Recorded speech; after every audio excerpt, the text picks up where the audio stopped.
Well, welcome to my back porch.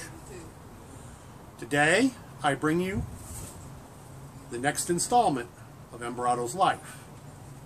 Stick around till after the intro, and we'll get right into it.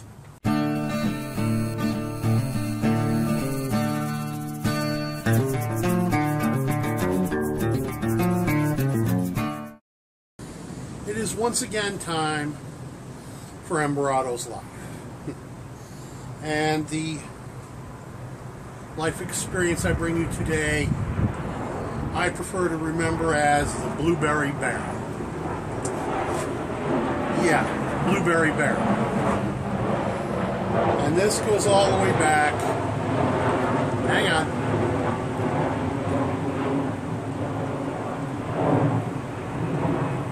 Unfortunately, I live in the flight path for the local airport.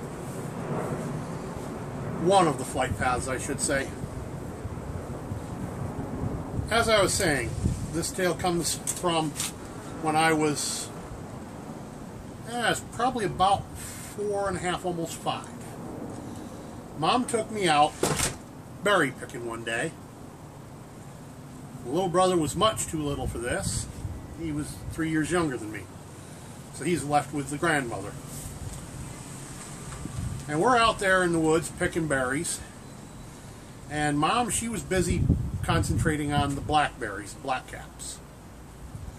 But because they were all full of stickers, she put me about 35, 40 feet away, I guess it was, picking blueberries. Or at least, let's put it this way, my father used to insist they were huckleberries. Mom said they were blueberries, and I don't really know the difference, because when you pile up high bush blueberries, what I know today, low bush blueberries, which I knew back then as well, and huckleberries, they all look pretty much the same, except some are a little bigger than others. So, this day I couldn't tell you which was which.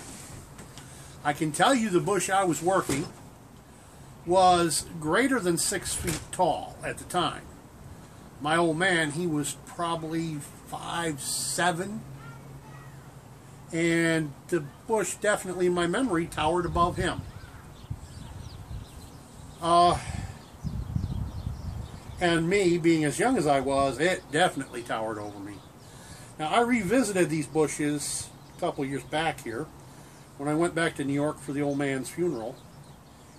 And I am just about 1/2 inch short of 6 foot now. I've lost almost 2 inches since the 80s when I got rear-ended and screwed up my back. Anywho, I digress. So, this bush is now, as of that time, closer to 9 feet tall. Because it towered 3 feet over me at the time.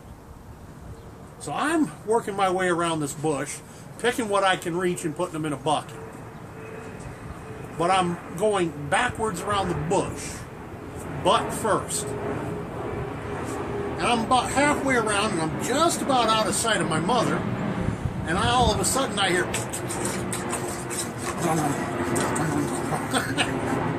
I didn't know what it was, so I stopped, and I'm looking, I'm listening, and all of a sudden something bumped into me from behind. I turned around, and what bumped into me turned around. We were both going backwards. We both screamed bloody murder and took off in the opposite directions. Turns out what I had bumped into was a black bear cub. In retrospect, I mean, I remember at the time thinking that's a huge bear. But in retrospect, he was maybe a yearling. Maybe. Trouble was, on the opposite side of the bush from me was his mama. And when the cub and I'm guessing it was a male, I don't know, I didn't go looking. But when that cub took off screaming for the trees to climb, and I took off for where my mother was, dropping my blueberry bucket, Mama come around the bush, Mama Bear came around the bush to see what was all going on. My mother heard me screaming, saw me running towards her. She ran towards me, scooped me up under one arm, and took off down the hill. Now, I don't know if you all know this, but A bear cannot run as fast as a physically fit person downhill. God help you, though, if you try running uphill or across the hill, because that bear will catch you in a heartbeat and have you for dinner.